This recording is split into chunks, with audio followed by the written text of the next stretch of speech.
오늘 오후 예배 말씀 학개서 2장 1절에서 5절 말씀을 중심으로 비교하지 마세요 라는 제목으로 말씀을 드리려고 합니다. 하나님께서 백성들에게 감동을 주시자 하나님의 일을 시작하게 되었는데요. 학개서는 특별히 말씀을 받는 날, 어떤 일들을 시작한 날, 그 날들이 며칠인지 그 날짜들을 소개를 합니다. 그 2장 1절 말씀에 보면 또 말씀이 임한 날이 언제인가? 7월 곧 그 달 21일에 여호와의 말씀이 선지자 학개에게 임하니라. 또 다시 학개 선지자에게 하나님의 말씀이 임하여서 또 말씀이 증거되는데요. 말씀이 임한 날 언제라고요? 1절 말씀에 보니까 7월 21일이다. 여러분, 이스라엘 백성들에게 7월달은 의미 있는 달입니다. 우리나라는 새해가 1월 1일이잖아요.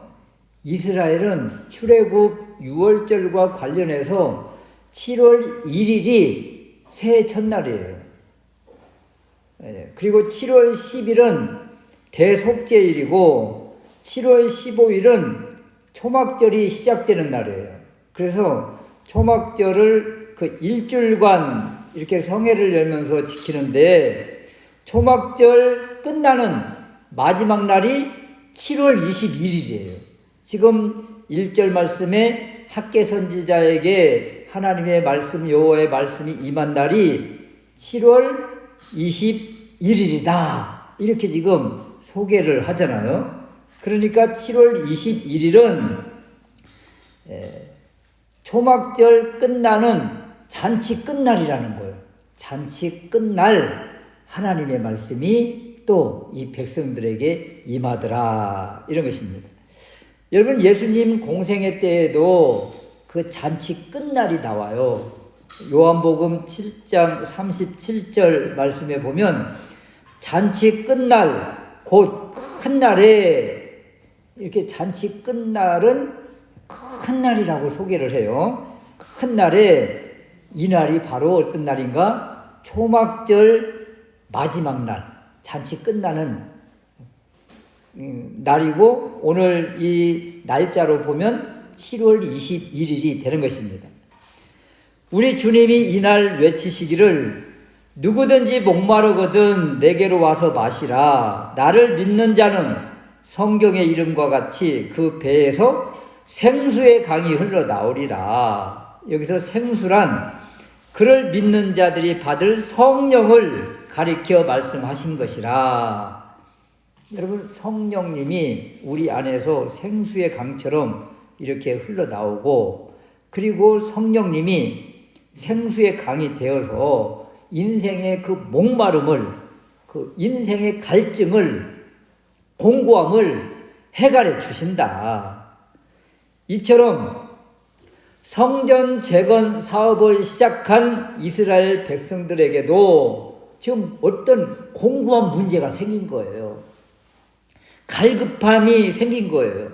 걱정, 염려가 생긴 것입니다. 그래서 하나님의 말씀이 이 잔치 끝날, 이 큰 날에 하나님의 말씀이 임하여서 무엇을 해결해줘요? 공고함을 해결해주고 염려 문제를 해결해 주시더라. 그렇다면 이스라엘 백성들에게 임한 문제, 공고함이 무엇인가? 갈급함이 무엇인가? 이런 것인데요. 3절 말씀에 보면 너희 중에 남아있는 자, 곧 이전 영광을 본 자가 누구냐?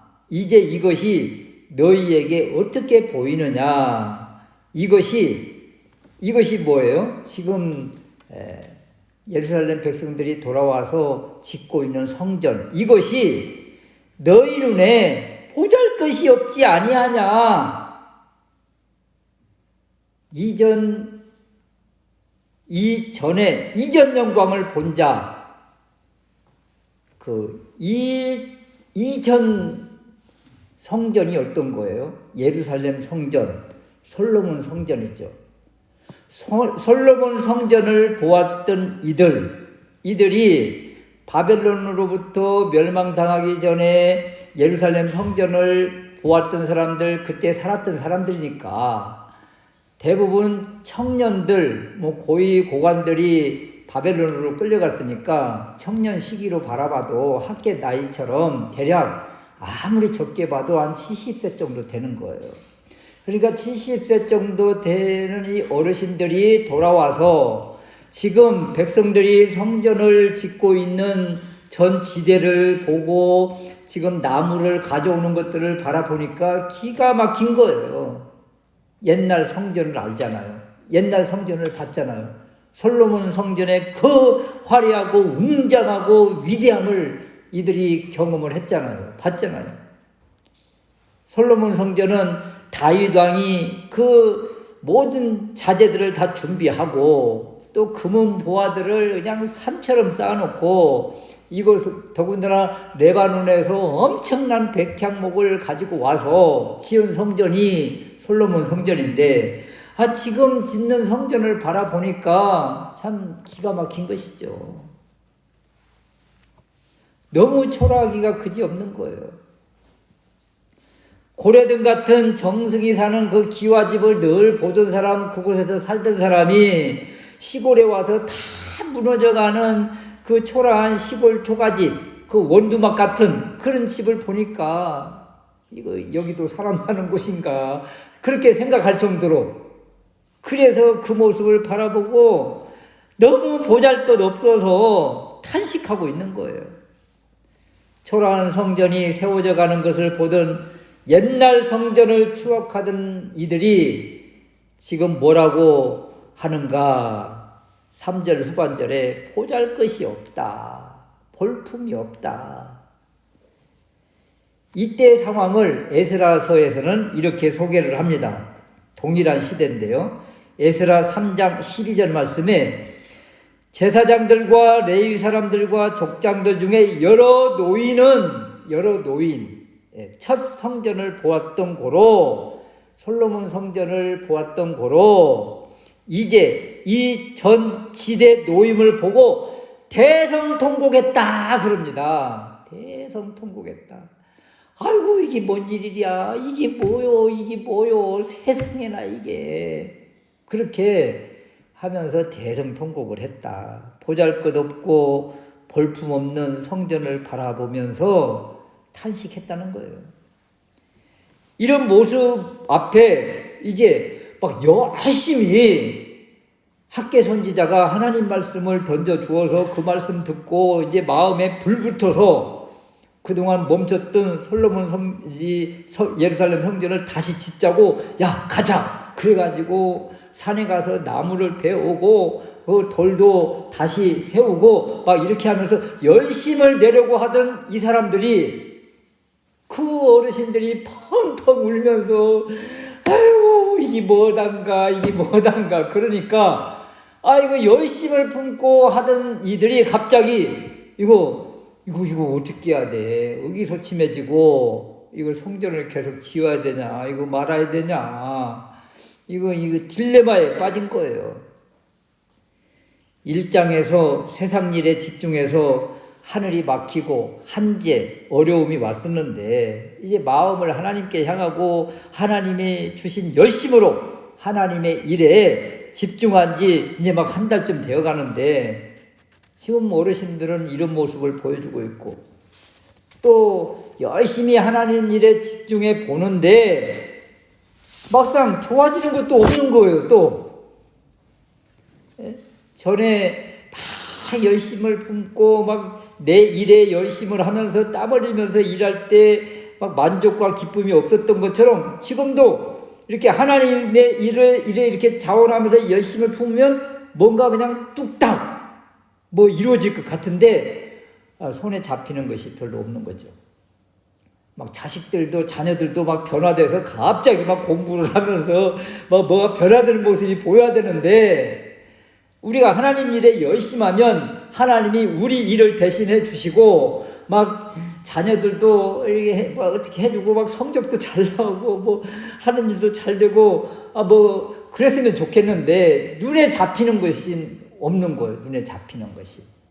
그러니까 하나님 일에 하나님께 돌아와서 열심을 품고 일을 하기 시작을 했는데 하나님의 성전도 초라하다고 어르신들이 대성통곡하고 또 가정을 돌아보니까 가정도 별반 뭐 옛날이나 지금이나 뭐 차이점이 별로 뭐 없고 뭐 풀리는 것도 없고 그러니까 이거 지금 이 일을 계속 해야 되나 또 옛날로 돌아가야 되나 이거 뭐 어떻게 해야 되나 그런 생각 들지 않겠습니까? 뭔가가 그냥 막 잘 되는 일이 보이면 내가 이렇게 하나님께 집중했더니 막 하나님이 알아서 다 해주시네? 그러면 신나요? 신 안 나요? 그냥. 신나죠, 그러면. 그런데 뭐 변화된 것이 없는 거예요. 또 하나님 일 열심히 해서 내 나름대로 막 최선을 다해서 해놨는데 옆에 사람이 아이고 그것도 뭐 한 거다고 그러면서 이러면 아유 진짜 그냥 해놓은 것마저 다 이렇게 해놓고 그냥 나 안 해 그리고 그냥 돌아가고 싶죠. 도망가고 싶기도 하고 이런 문제가 생긴 겁니다. 이런 문제를 이제 어떻게 풀어나갈까 이런 것인데요. 두 번째는 이런 것입니다. 회복하는 길은 그래도 주님께 집중하는 것이다 이런 것입니다. 비교 대상을 잘못 선택하면 이렇게 낙심이 될 수밖에 없어요. 솔로몬 성전은 어떤 성전입니까? 그냥 메모드 호화로운 대성전이잖아요. 눈에 보이는 규모가 그냥 압도적이죠. 그런데 지금 스룹바벨 성전은 열악한 조건에서 초라하기 이를 때였습니다. 그러나 우리 주님이 계속 주시는 메시지가 무엇입니까? 4절 후반절 말씀에 내가 너희와 함께 하노라. 또 5절 말씀에 내가 너희와 언약한 말과 나의 신, 나의 영이 오히려 너희 중에 머물러 있느니라. 그래, 과거 솔로몬 성전과 그렇게 비교하고 싶으냐? 그러면 겉모습을 비교하지 말아라. 겉모습을 비교하지 말아라. 왜 겉모습을, 건물을 가지고 비교하느냐? 왜 외적인 것 가지고 비교하느냐? 솔로몬 성전이 왜 파괴되고 그 웅장하고 위대한 성전이 왜 다 불타버린 줄 아느냐? 성전 안에 더러운 것이 가득 차서 우상숭배와 이 더러움이 가득 차서 여호와의 영이 그 안에 거할 수가 없어서 떠나지 않았던가? 여호와의 영이 떠나니까 예루살렘이 비참하게 파괴되고 백성들은 포로로 끌려가고 성전은 잿더미가 되었다. 그런데 지금 성전은 어때요? 겉으로 보면 초라하기 이를 데 없지만 여기에 계속 하나님이 주시는 메시지 내가 너희와 함께 하느니라. 이곳에 내가 머물러 있느니라. 주님이 하나님이 함께 하시고 주님의 영이 이곳에 머물러 있다고 계속 지금 말씀을 주시잖아요. 그래서 이곳은 초라하기 이를 데 없지만 주님의 영광으로 가득 찬 곳이다. 그렇게 비교하고 싶으냐? 그러면 이것을 비교를 해야지. 왜 겉모습을 가지고 비교해서 그렇게 의기소침하고 그렇게 낙심하고 낙담해 있느냐? 이런 것입니다. 출애굽기 40장 34절 말씀에 보면 구름이 회막에 덮이고 여호와의 영광이 성막에 충만하매. 여러분 광야 성막 어때요? 초라한 것이죠. 그럼에도 불구하고 그곳에 여호와의 영광이 충만하니까 거룩한 성전이 성막이 되는 것입니다. 그러므로 작고 초라하다고 의기소침하지 말고 두려워하지 말고 비교하지 말고 자부심을 가져라. 그래서 오늘 말씀은 이렇게 우리에게 어찌 보면 큰 힘을 또 큰 위로를 주시는 메시지입니다. 작은 교회일지라도 주님이 함께 하시고 하나님의 영광이 나타나면 그곳이 바로 주님의 성전이지. 아무리 메모도 교회일지라도 말씀과 주의 영이 함께하지 않으면 그냥 건물일 뿐이지. 가정도 마찬가지예요. 다른 사람에 비하면 조금 부족하고 연약하고 초라해 보일지라도 말씀 붙잡고 주님과 함께하는 삶, 그런 가정이라면 하나님이 함께하시는 놀라운 능력의 가정이지. 그런 거예요. 비교한다. 이 비교하면은요, 그 좋았던 기분들, 그 행복했던, 만족했던 이러한 마음들이 그냥 순식간에 다 다운돼 버립니다. 사라져 버립니다. 비교하면 말이에요. 자녀들도 마찬가지예요. 자녀들도 누가 주변에 그냥 앞서 나가는 아이들 막 이런 애들 보면서 가 봤지, 가 뭐하고 있던 막 이러면서 그러면 그 아이들이요, 그래 나도 쟤를 따라잡기 위해서 열심을 해야지, 그렇게 생각하는 아이들은 한 명도 없어요.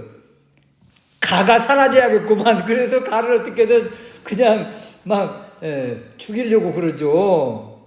개 따라잡으려고, 개처럼 열심히 하려고 그런 품는 사람은 아이들은 없고요. 오히려 상실감만 더 크고 좌절감만 더 큽니다.